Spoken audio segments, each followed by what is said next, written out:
हर इंसान के सोचने, समझने और व्यवहार करने का एक पैटर्न होता है।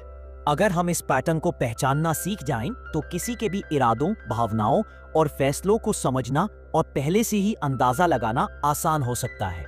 यह पैटर्न उनके बीते अनुभवों, भावनात्मक जरूरतों और मनोवैज्ञानिक स्थितियों से प्रभावित होता है। मतलब जो इंसान आज जैसा है, वह उसकी पिछली जिंदगी में हुए अनुभवों का नतीजा है।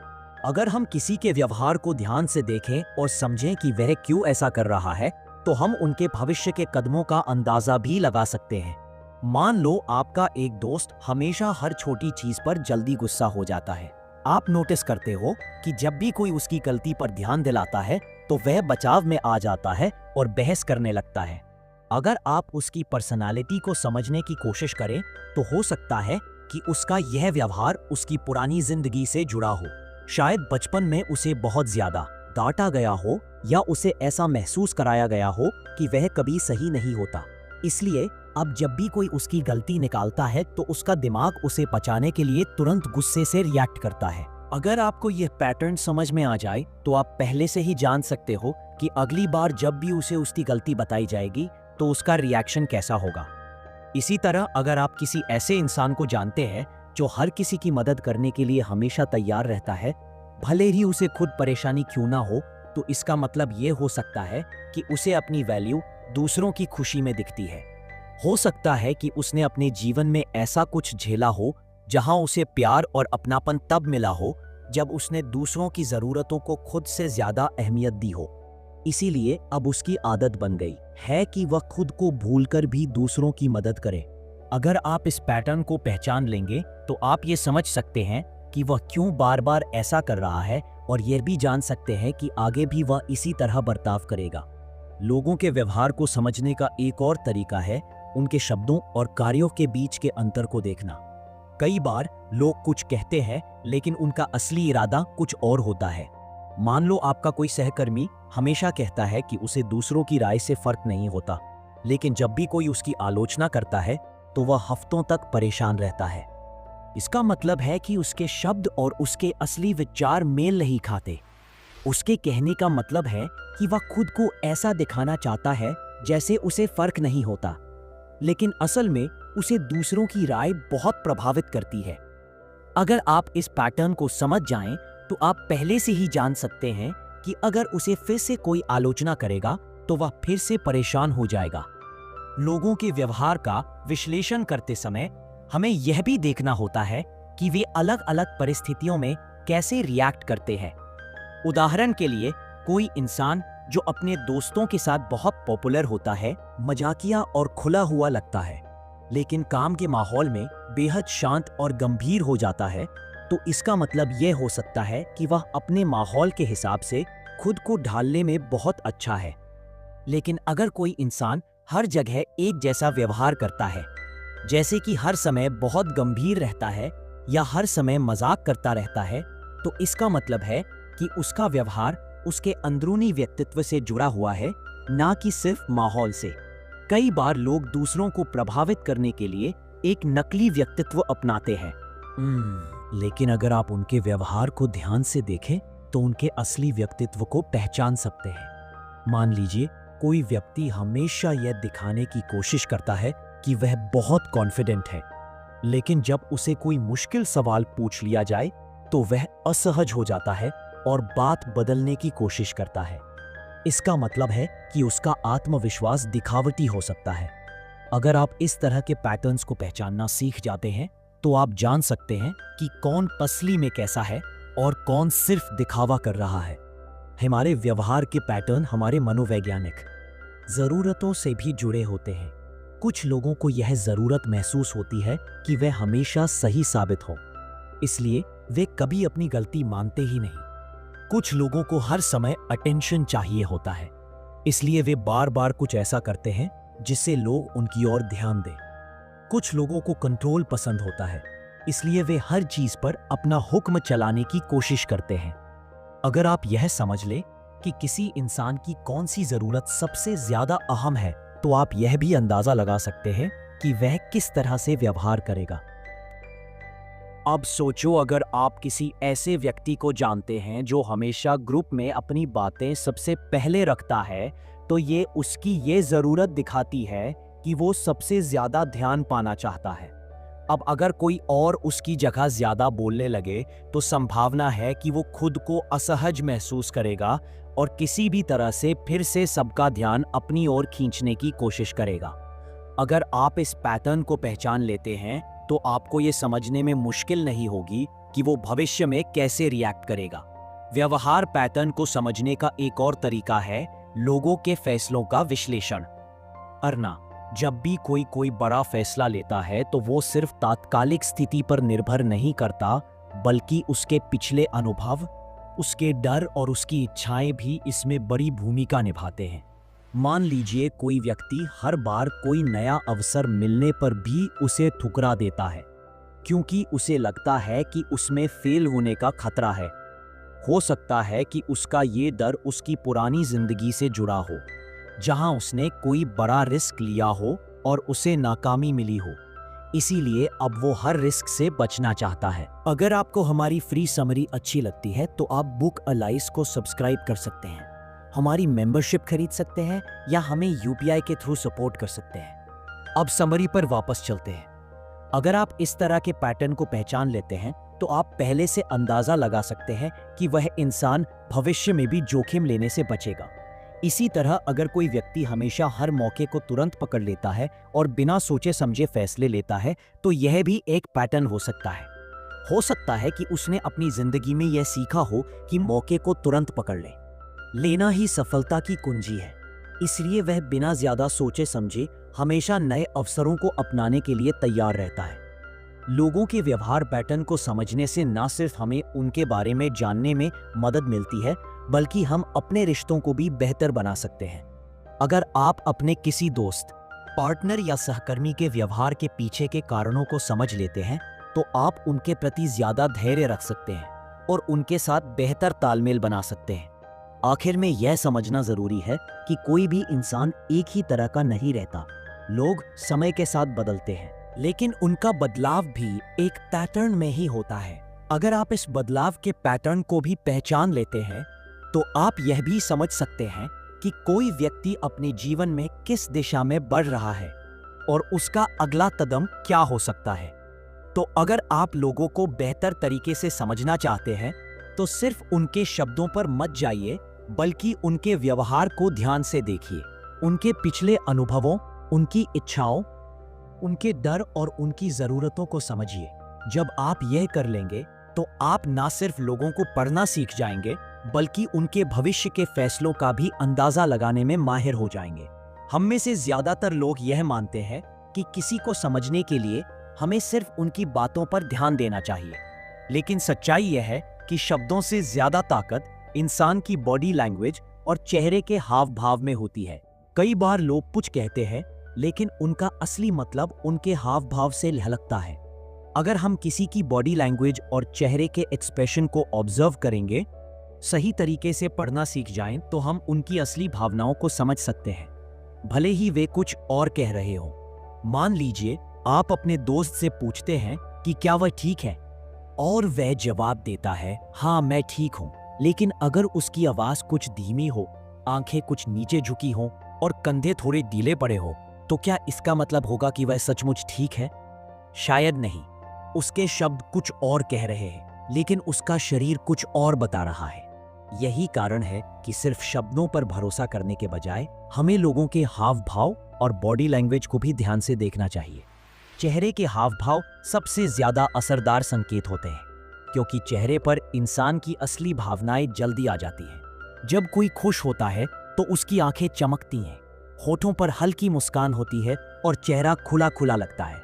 वहीं जब कोई दुखी होता है, तो उसकी आंखों में भारीपन होता है, भौहें हल्की झुकी होती है और होठ सख्त दिखते हैं। डर, गुस्सा, हैरानी या चिंता, हर भावना का एक अलग एक्सप्रेशन होता है, और अगर हम इसे समझने लगे, तो हमें किसी के भी मन की स्थिति का अंदाजा हो सकता है। अब मान लीजिए आपके ऑफिस में एक सहकर्मी हमेशा कहता है कि उसे किसी से कोई परेशानी नहीं है, लेकिन जब भी कोई खास व्यक्ति कमरे में आता है, तो उसकी बॉडी लैंग्वेज बदल जाती है। उसका चेहरा कुछ सख्त हो जाता है, उसकी नजरें टकराने से बचती है और उसके हाथ अनजाने में मुट्ठी में बदल जाते हैं। इससे आपको यह समझने में देर नहीं लगेगी कि उसे उस व्यक्ति से वास्तव में कुछ परेशानी है, भले ही वह शब्दों में इससे इनकार कर रहा हो।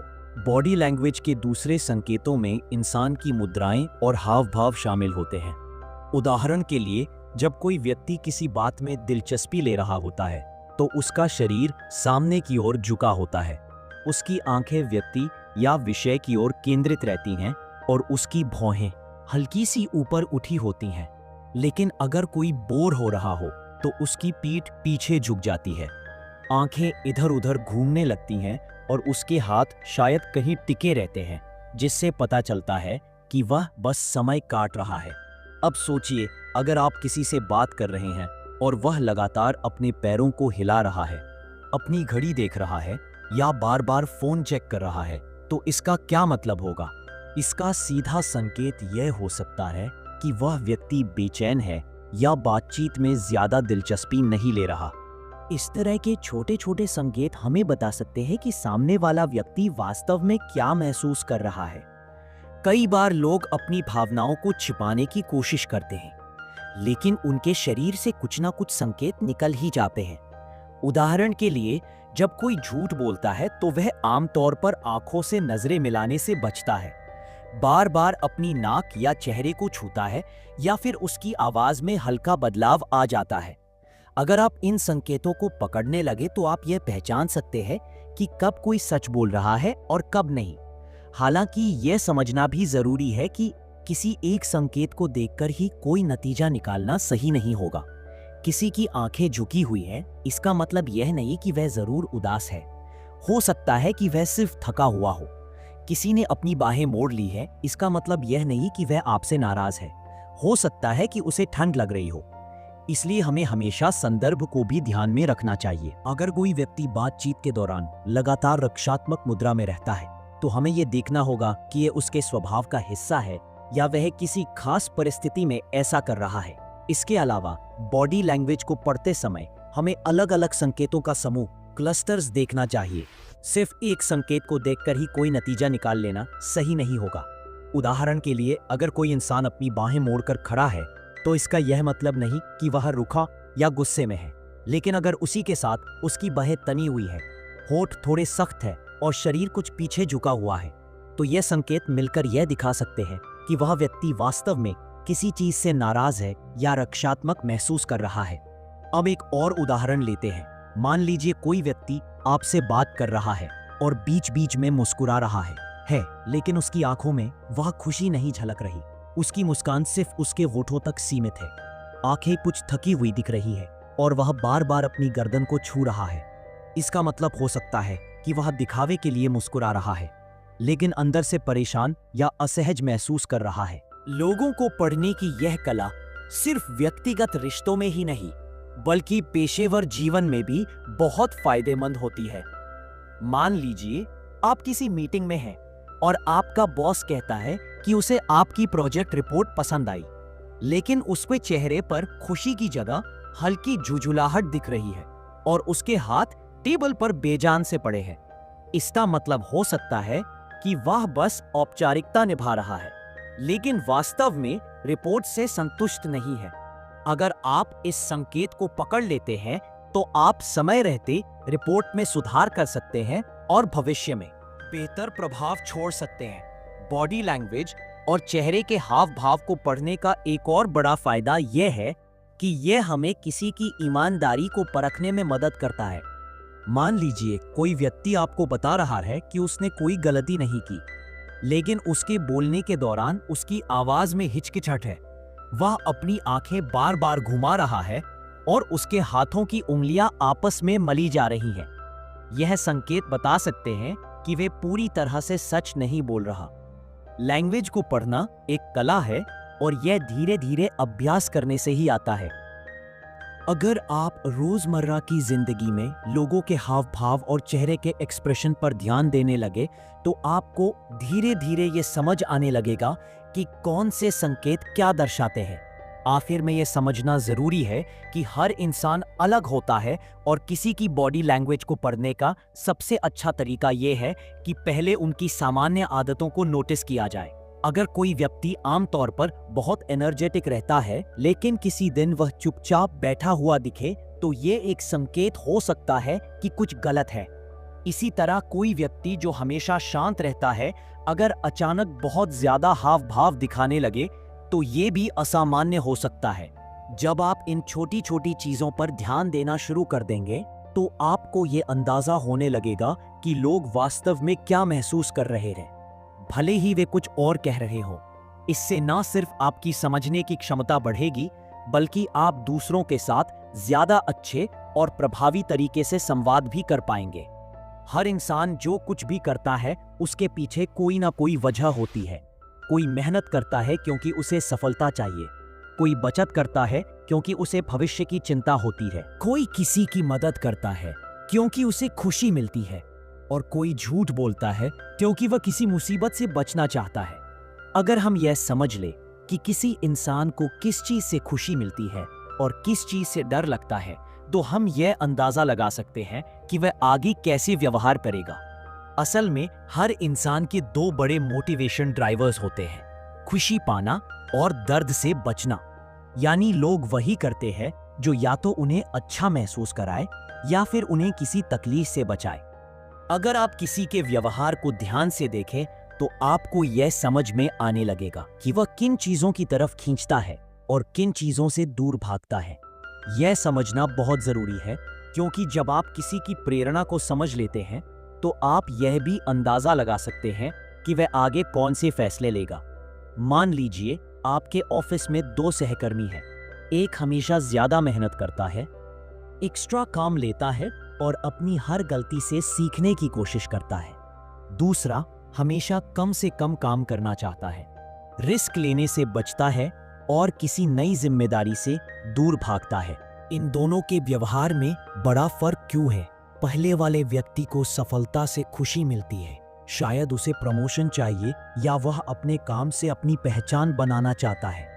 उसे लगता है कि ज्यादा मेहनत करने से उसे वह खुशी मिलेगी जो वह चाहता है। दूसरी तरफ दूसरा व्यक्ति असफलता के डर से चलता है। वह कोई गलती नहीं करना चाहता, आलोचना से बचना चाहता है और इसलिए कोई ऐसा कदम नहीं उठाता जिससे उसे बाद में मुश्किल हो। अगर आप इस मोटिवेशन को समझ जाते हैं तो आप यह भी अनुमान लगा सकते हैं कि जब इन्हें कोई नया प्रोजेक्ट दिया जाएगा तो इनका व्यवहार कैसा होगा। पहला व्यक्ति उसे उत्साह से लेगा, जबकि दूसरा कोई बहाना बना सकता है या कम से कम जिम्मेदारी लेने की कोशिश करेगा। अब सोचिए कि आप किसी दोस्त को कोई सुझाव देते हैं कि वह जिम जाना शुरू करे। अगर वह खुशी के मोटिवेशन से प्रेरित होता है तो वह सोच सकता है कि जिम जाने से उसकी फिटनेस अच्छी होगी, उसे अच्छा महसूस होगा और उसकी पर्सनालिटी निखरेगी। अगर वह दर्द से बचने के मोटिवेशन से प्रेरित होता है तो वह यह सोचेगा कि जिम जाने से वह बीमारियों से बच सकता है, मोटापे की दिक्कत नहीं होगी और भविष्य में हेल्थ से जुड़ी परेशानियों से दूर रहेगा। दोनों लोग जिम जा सकते हैं लेकिन उनकी वजह अलग होंगी। एक को उसमें खुशी दिखेगी और दूसरा उसमें खतरे से बचने का रास्ता। इसी तरह अगर कोई इंसान हमेशा जल्दी गुस्सा हो जाता है तो यह समझना जरूरी है कि उसका गुस्सा भी किसी मोटिवेशन से जुड़ा है। हो सकता है कि उसे बचपन में बार बार अपनी बात साबित करनी पड़ी हो और अब वह हर बहस में खुद को सही साबित करने की कोशिश करता हो ताकि उसे फिर से वह संघर्ष ना करना पड़े। या फिर हो सकता है कि उसे अपने आत्मसम्मान की बहुत चिंता हो और जब भी उसे लगे कि कोई उसकी इज्जत कम कर रहा है तो वह गुस्से से रिएक्ट करे। अगर आप उसके गुस्से के पीछे की वजह को समझ लें तो आप यह भी समझ सकते हैं कि किन परिस्थितियों में वह गुस्सा करेगा और कैसे उसे शांत किया जा सकता है।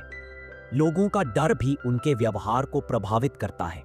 कुछ लोग समाज में अपनी इमेज को लेकर बहुत सतर्क रहते हैं क्योंकि उन्हें अस्वीकृति, रिजेक्शन का डर होता है।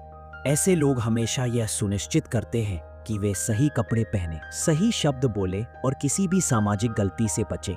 दूसरी तरफ कुछ लोग पैसों को लेकर बहुत सावधान होते हैं क्योंकि उन्हें गरीबी का डर होता है। ऐसे लोग हमेशा सेविंग्स पर ध्यान देते हैं ज्यादा खर्च करने से बचते हैं और कभी भी अनावश्यक चीजों पर पैसा नहीं लगाते। अगर आपको यह समझ में आ जाए कि किसी व्यक्ति के डर क्या है, तो आप उसके फैसलों का भी अनुमान लगा सकते हैं। मान लीजिए आपका एक दोस्त हमेशा रिश्तों में बहुत सतर्क रहता है।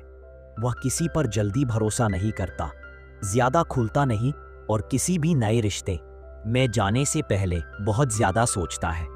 हो सकता है कि वह किसी पुराने रिश्ते में बुरी तरह टूट चुका हो और अब वह फिर से वही दर्द नहीं झेलना चाहता। इसलिए वह कोई भी रिश्ता शुरू करने से पहले हर चीज को तौलता है ताकि वह फिर से तकलीफ से ना गुजरे।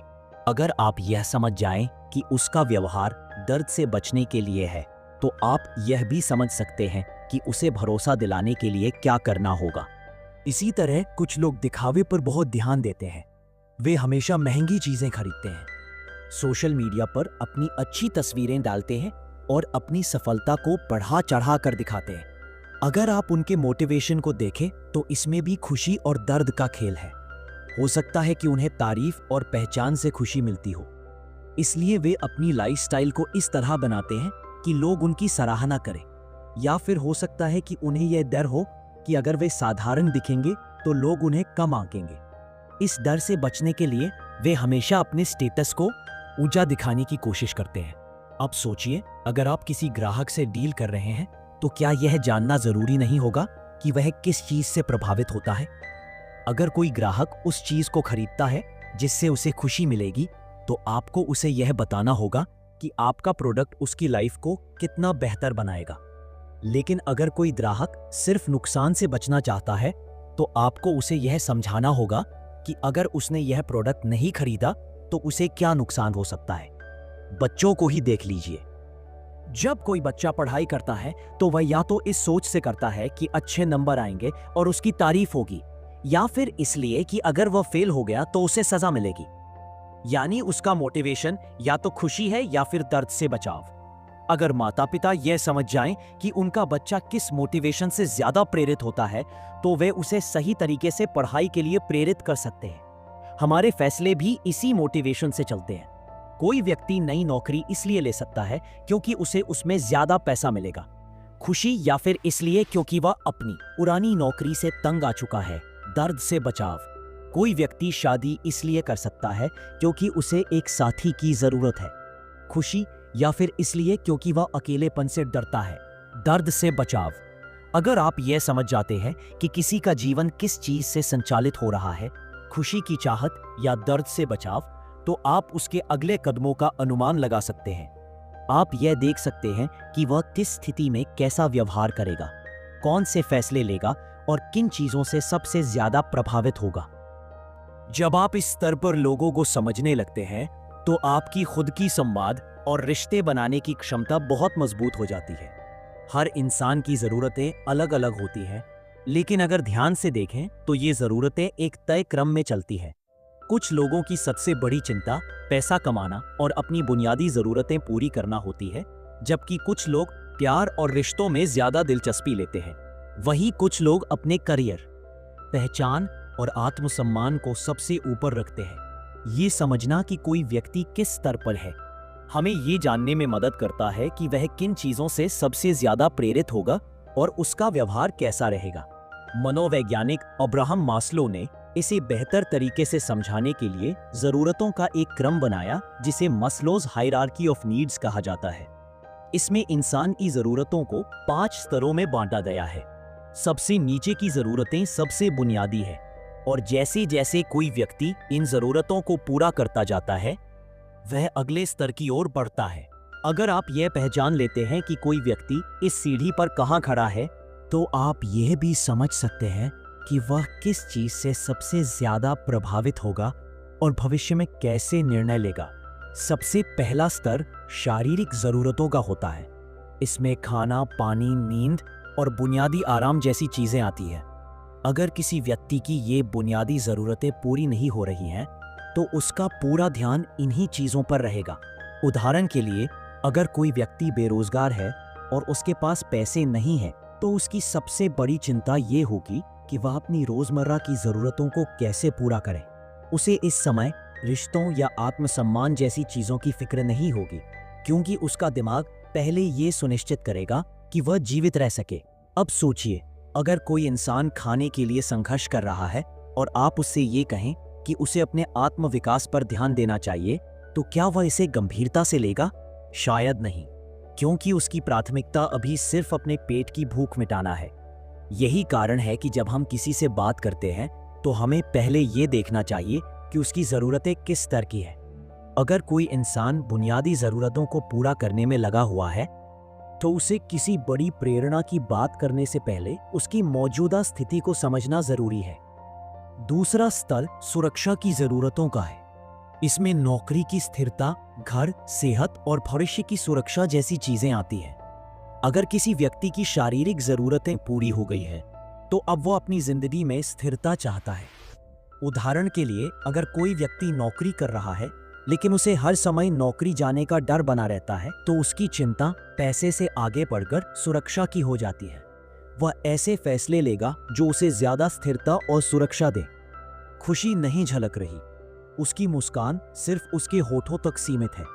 आंखें कुछ थकी हुई दिख रही हैं और वह बार बार अपनी गर्दन को छू रहा है। इसका मतलब हो सकता है कि वह दिखावे के लिए मुस्कुरा रहा है, लेकिन अंदर से परेशान या असहज महसूस कर रहा है।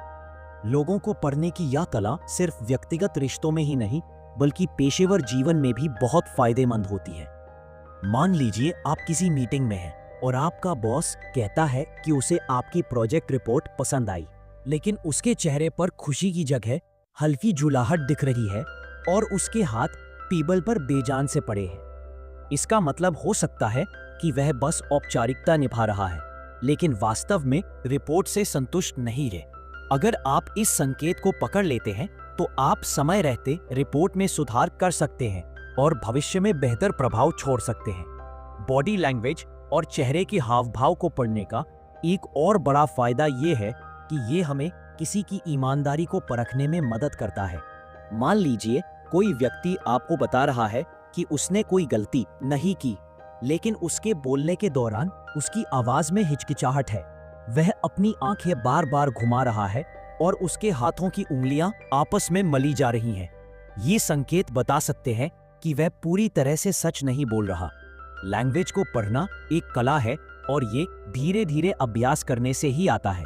अगर आप रोजमर्रा की जिंदगी में लोगों के हाव भाव और चेहरे के एक्सप्रेशन पर ध्यान देने लगे, तो आपको धीरे धीरे ये समझ आने लगेगा कि कौन से संकेत क्या दर्शाते हैं।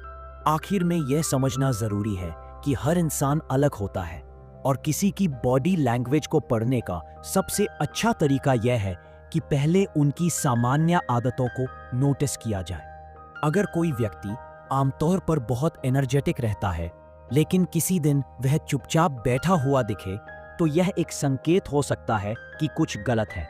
इसी तरह कोई व्यक्ति जो हमेशा शांत रहता है, अगर अचानक बहुत ज्यादा हाव भाव दिखाने लगे, तो यह भी असामान्य हो सकता है। जब आप इन छोटी छोटी चीजों पर ध्यान देना शुरू कर देंगे, तो आपको यह अंदाजा होने लगेगा कि लोग वास्तव में क्या महसूस कर रहे हैं, भले ही वे कुछ और कह रहे हो। इससे ना सिर्फ आपकी समझने की क्षमता बढ़ेगी, बल्कि आप दूसरों के साथ ज्यादा अच्छे और प्रभावी तरीके से संवाद भी कर पाएंगे। हर इंसान जो कुछ भी करता है, उसके पीछे कोई ना कोई वजह होती है। कोई मेहनत करता है क्योंकि उसे सफलता चाहिए, कोई बचत करता है क्योंकि उसे भविष्य की चिंता होती है, कोई किसी की मदद करता है क्योंकि उसे खुशी मिलती है, और कोई झूठ बोलता है क्योंकि वह किसी मुसीबत से बचना चाहता है। अगर हम ये समझ लें कि किसी इंसान को किस चीज से खुशी मिलती है और किस चीज से डर लगता है, तो हम ये अंदाजा लगा सकते हैं कि वह आगे कैसे व्यवहार करेगा। असल में हर इंसान के दो बड़े मोटिवेशन ड्राइवर्स होते हैं, खुशी पाना और दर्द से बचना। यानी लोग वही करते हैं जो या तो उन्हें अच्छा महसूस कराए या फिर उन्हें किसी तकलीफ से बचाए। अगर आप किसी के व्यवहार को ध्यान से देखें, तो आपको यह समझ में आने लगेगा कि वह किन चीज़ों की तरफ खींचता है और किन चीज़ों से दूर भागता है। यह समझना बहुत ज़रूरी है, क्योंकि जब आप किसी की प्रेरणा को समझ लेते हैं, तो आप ये भी अंदाज़ा लगा सकते हैं कि वह आगे कौन से फैसले लेगा। मान लीजिए आपके ऑफिस में दो सहकर्मी हैं। एक हमेशा ज़्यादा मेहनत करता है, एक्स्ट्रा काम लेता है और अपनी हर गलती से सीखने की कोशिश करता है। दूसरा हमेशा कम से कम काम करना चाहता है, रिस्क लेने से बचता है और किसी नई जिम्मेदारी से दूर भागता है। इन दोनों के व्यवहार में बड़ा फर्क क्यों है? पहले वाले व्यक्ति को सफलता से खुशी मिलती है। शायद उसे प्रमोशन चाहिए या वह अपने काम से अपनी पहचान बनाना चाहता है। उसे लगता है कि ज्यादा मेहनत करने से उसे वह खुशी मिलेगी जो वह चाहता है। दूसरी तरफ दूसरा व्यक्ति असफलता के डर से चलता है। वह कोई गलती नहीं करना चाहता, आलोचना से बचना चाहता है और इसीलिए कोई ऐसा कदम नहीं उठाता जिससे उसे बाद में मुश्किल हो।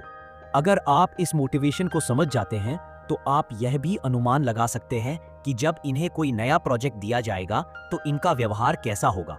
पहला व्यक्ति उसे उत्साह से लेगा, जबकि दूसरा कोई बहाना बना सकता है या कम से कम जिम्मेदारी लेने की कोशिश करेगा।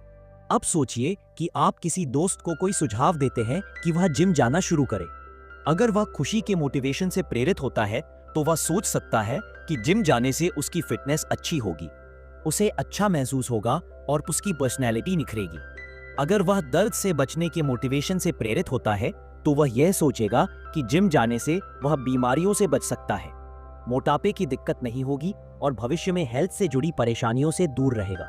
दोनों लोग जिम जा सकते हैं, लेकिन उनकी वजह अलग होंगी। एक को उसमें खुशी दिखेगी और दूसरा उसमें खतरे से बचने का रास्ता। इसी तरह अगर कोई इंसान हमेशा जल्दी गुस्सा हो जाता है तो यह समझना जरूरी है कि उसका गुस्सा भी किसी मोटिवेशन से जुड़ा है। हो सकता है कि उसे बचपन में बार बार अपनी बात साबित करनी पड़ी हो और अब वह हर बहस में खुद को सही साबित करने की कोशिश करता हो ताकि उसे फिर से वह संघर्ष ना करना पड़े।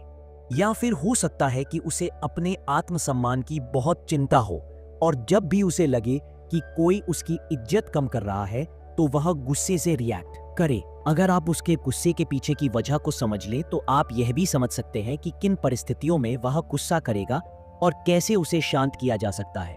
लोगों का डर भी उनके व्यवहार को प्रभावित करता है। कुछ लोग समाज में अपनी इमेज को लेकर बहुत सतर्क रहते हैं क्योंकि उन्हें अस्वीकृति, रिजेक्शन का डर होता है। ऐसे लोग हमेशा यह सुनिश्चित करते हैं कि वे सही कपड़े पहने, सही शब्द बोले और किसी भी सामाजिक गलती से बचे। दूसरी तरफ कुछ लोग पैसों को लेकर बहुत सावधान होते हैं क्योंकि उन्हें गरीबी का डर होता है। ऐसे लोग हमेशा सेविंग्स पर ध्यान देते हैं, ज्यादा खर्च करने से बचते हैं और कभी भी अनावश्यक चीजों पर पैसा नहीं लगाते।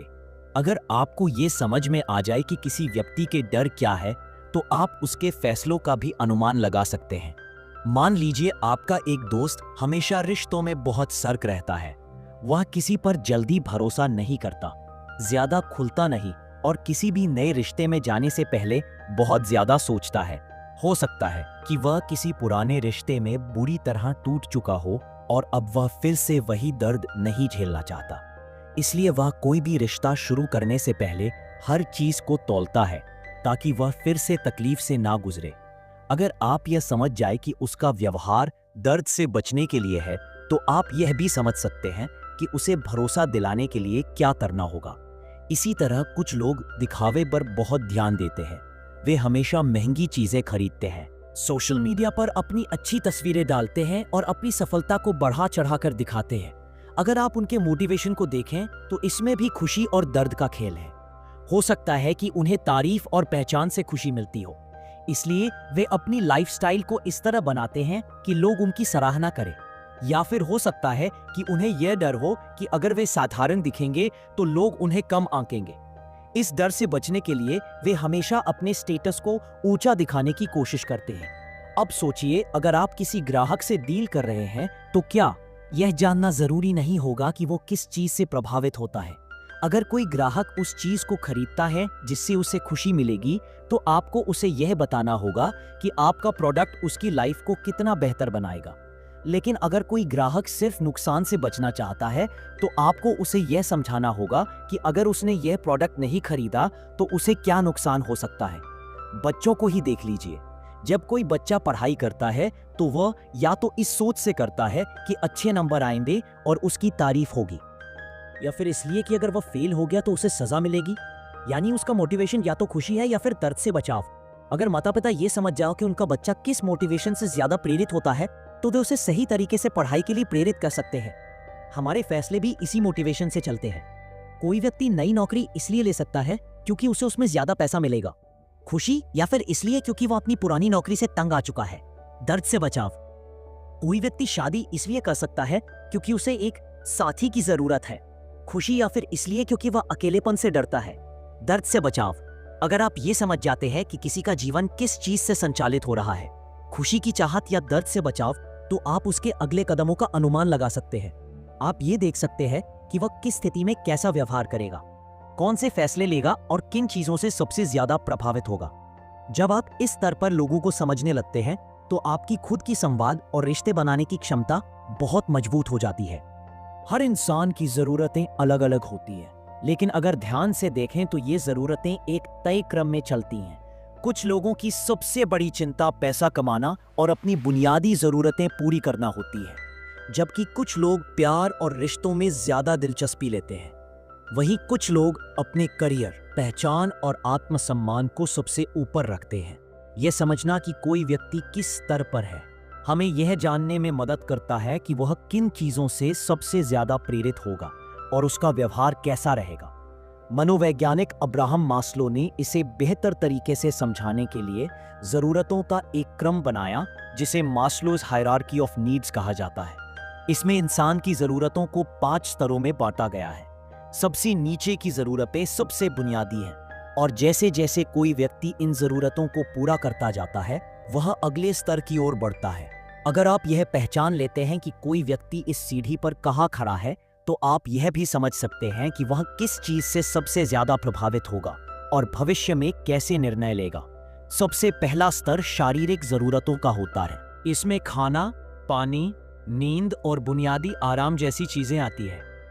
अगर किसी व्यक्ति की ये बुनियादी जरूरतें पूरी नहीं हो रही है तो उसका पूरा ध्यान इन्हीं चीजों पर रहेगा।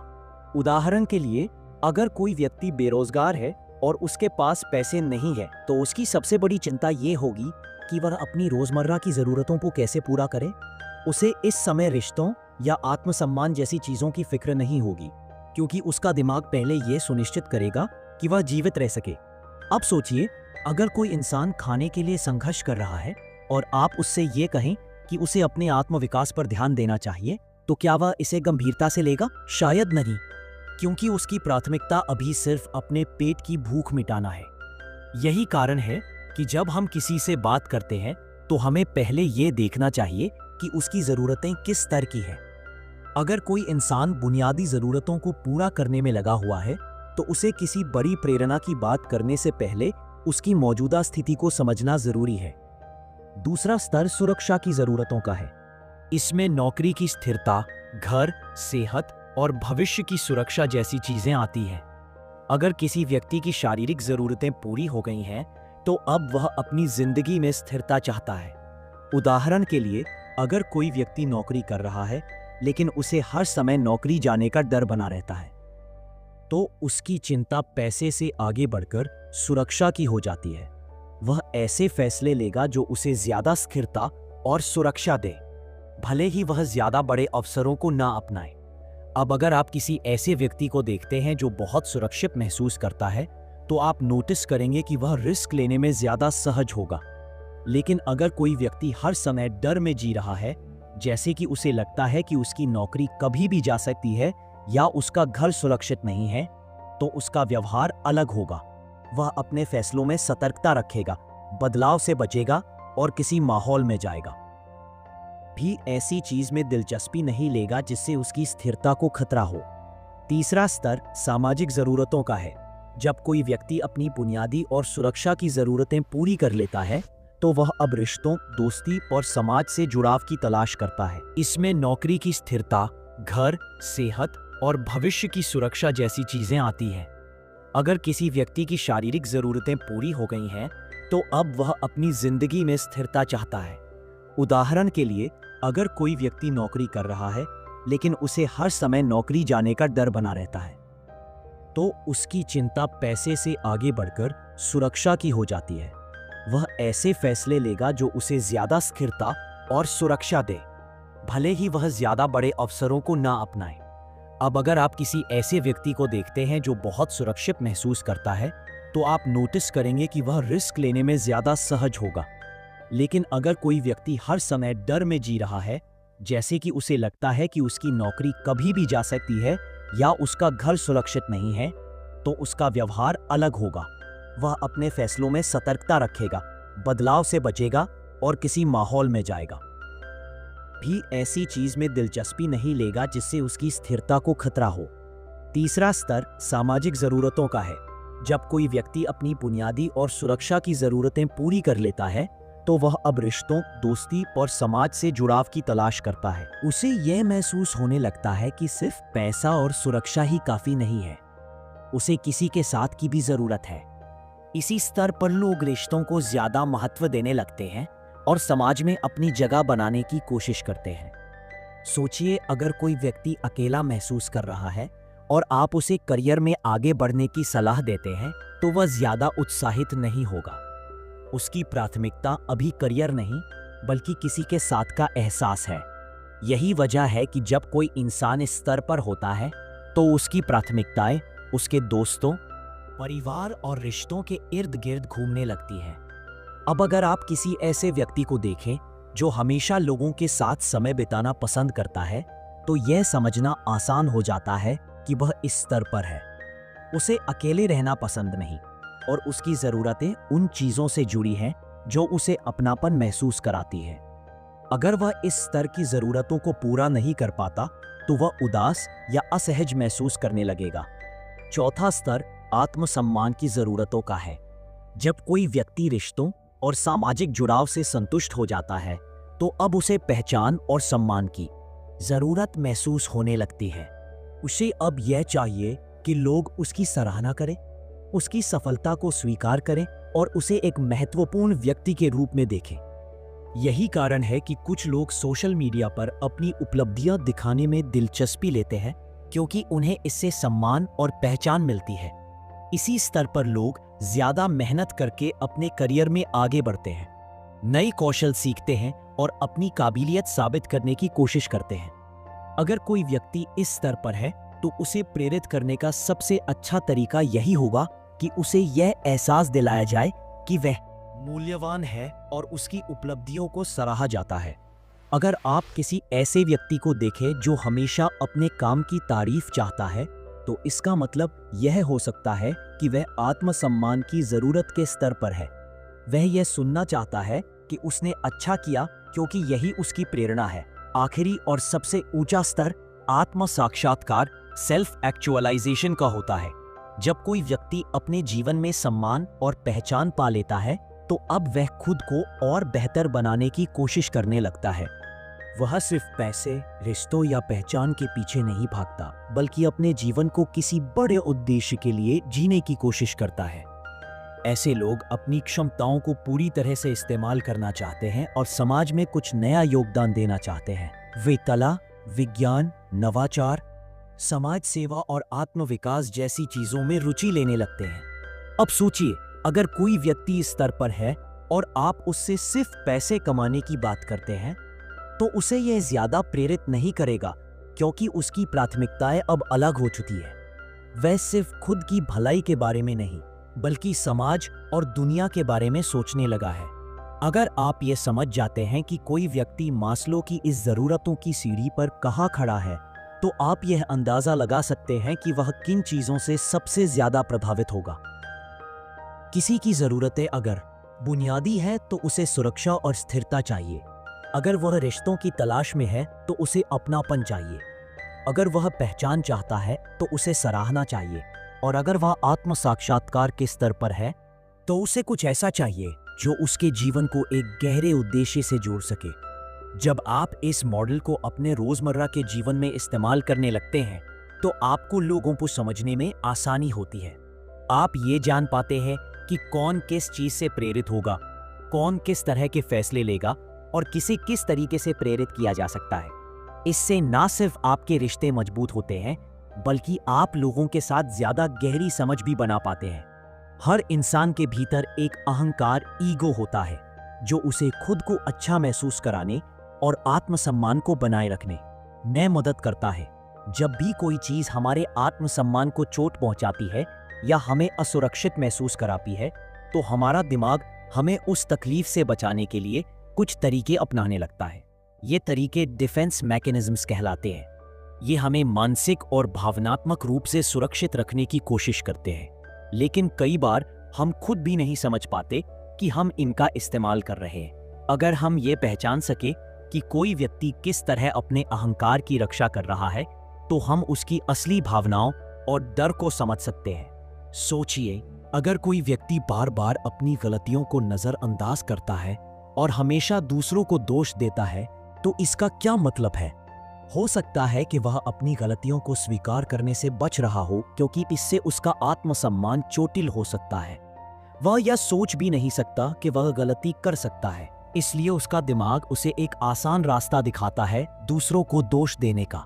यह एक डिफेंस मैकेनिज्म है जिसे प्रोजेक्शन कहते हैं, जिसमें इंसान अपनी कमजोरियों को दूसरों में देखने लगता है। अब मान लीजिए कोई व्यक्ति बहुत गुस्से वाला है, लेकिन वह खुद को शांत और संयमित दिखाने की कोशिश करता है। जब भी कोई उससे कहता है कि वह बहुत गुस्सैल है, तो वह तुरंत जवाब देता है, मैं गुस्सैल नहीं हूं, तुम खुद बहुत चिड़चिड़े हो। यह भी प्रोजेक्शन का एक उदाहरण है, क्योंकि वह अपनी नकारात्मक भावना को स्वीकार करने की बजाय उसे दूसरों पर डाल रहा है। अगर आप इस पैटर्न को समझ जाते हैं, तो आप यह पहचान सकते हैं कि उसका असली डर यह है कि वह खुद को गुस्से वाला व्यक्ति मानने से डरता है। एक और आम डिफेंस मैकेनिज्म है डिनायल, इनकार करना। इसमें व्यक्ति किसी सच्चाई को स्वीकार करने से ही इनकार कर देता है, चाहे वह कितनी भी साफ क्यों ना हो। मान लीजिए कोई व्यक्ति बहुत ज्यादा खर्च करता है और कर्ज में डूब चुका है, लेकिन जब भी कोई उसे इस बारे में कुछ कहता है, तो वह जवाब देता है, मुझे कोई समस्या नहीं है, मेरे पास सब कुछ नियंत्रण में है। यह डिनायल है। वह सच्चाई को देखने की बजाय उसे नजरअंदाज कर रहा है, क्योंकि सच्चाई को स्वीकार करना उसके अहंकार के लिए मुश्किल हो सकता है। कई बार लोग रैशनलाइजेशन, तर्क देना का सहारा लेते हैं। इसका मतलब है कि वे अपनी गलतियों के लिए बहाने बना लेते हैं ताकि उन्हें बुरा महसूस ना हो। मान लीजिए कोई व्यक्ति किसी परीक्षा में फेल हो जाता है और कहता है, मुझे इससे फर्क नहीं होता, वैसे भी यह परीक्षा बेकार थी। असल में उसे फर्क होता है, लेकिन अगर वह इसे स्वीकार कर ले तो उसे निराशा महसूस होगी। इसलिए वह खुद को यह समझाने लगता है कि परीक्षा की कोई अहमियत ही नहीं थी। इस तरह वह अपने अहंकार को बचाने की कोशिश करता है। एक और दिलचस्प डिफेंस मैकेनिज्म है रिप्रेशन, दबाना। इसने व्यक्ति अपने दर्दनाक अनुभवों या भावनाओं को अपने अवचेतन मन में दबा देता है, ताकि उसे इनसे ना जूझना पड़े। मान लीजिए किसी बच्चे को बचपन में बहुत डांटा गया हो, लेकिन जब वह बड़ा हो जाता है तो उसे अपने बचपन की यह बातें याद ही नहीं रहती। यह इसलिए होता है क्योंकि उसका दिमाग इन कड़वी यादों को इतनी गहराई में दबा देता है कि वह सतह पर आती ही नहीं। लेकिन यह दबी हुई भावनाएं फिर भी उसके व्यवहार को प्रभावित कर सकती है। हो सकता है कि वह आलोचना से बहुत डरता हो या हर समय खुद को साबित करने की कोशिश करता हो। अगर हम यह समझ सके कि कोई व्यक्ति किन चीजों को अपने दिमाग में दबा रहा है, तो हम यह भी जान सकते हैं कि वह किन असली डर या तकलीफों से जूझ रहा है। रिग्रेशन, बचपन जैसी हरकतें करना भी एक आम डिफेंस मैकेनिज्म है। इसमें इंसान किसी तनावपूर्ण स्थिति में खुद को सुरक्षित महसूस कराने के लिए पुराने बचपन वाले व्यवहार करने लगता है। कभी कभी लोग बहुत ज्यादा परेशान होने पर अचानक रोने लगते हैं या कोई ऐसा तरीका अपनाने लगते हैं जो उन्होंने बचपन में अपनाया था। उदाहरण के लिए, अगर कोई व्यक्ति ऑफिस में बहुत दबाव में है और वह हर छोटी बात पर गुस्सा करने लगता है या चिड़चिड़ा हो जाता है, तो हो सकता है कि वह रिग्रेशन का इस्तेमाल कर रहा हो। उसका दिमाग उसे बचपन की उस अवस्था में ले जा रहा है जब उसे अपने गुस्से के जरिए ध्यान और सहारा मिलता था। कई बार लोग डिस्प्लेसमेंट भावनाओं को दूसरी जगह निकालना का सहारा लेते हैं। इसमें इंसान अपनी असली भावनाओं को उस व्यक्ति पर नहीं निकालता जिससे वह परेशान है, बल्कि किसी और पर निकाल देता है। मान लीजिए कोई व्यक्ति ऑफिस में अपने बॉस से डांट खाकर घर आता है, लेकिन वह गुस्सा अपने परिवार या दोस्तों पर निकालने लगता है। उसका असली गुस्सा बॉस पर है, लेकिन क्योंकि वह बॉस पर गुस्सा निकालने की हिम्मत नहीं कर सकता, इसलिए उसका दिमाग उसे एक आसान विकल्प देता है, किसी कमजोर या सुरक्षित व्यक्ति पर गुस्सा निकालना। कुछ लोग सब्लिमेशन रचनात्मक रूप में भावनाओं को बदलना का इस्तेमाल करते हैं, जो एक सकारात्मक डिफेंस मैकेनिज्म है। इसमें व्यक्ति अपनी नकारात्मक भावनाओं को किसी रचनात्मक या उत्पादक गतिविधि में बदल देता है। उदाहरण के लिए, कोई व्यक्ति बहुत गुस्सैल हो सकता है, लेकिन अगर वह इस गुस्से को खेल, व्यायाम या कला में लगाता है तो वह इसे एक अच्छे तरीके से व्यक्त कर सकता है।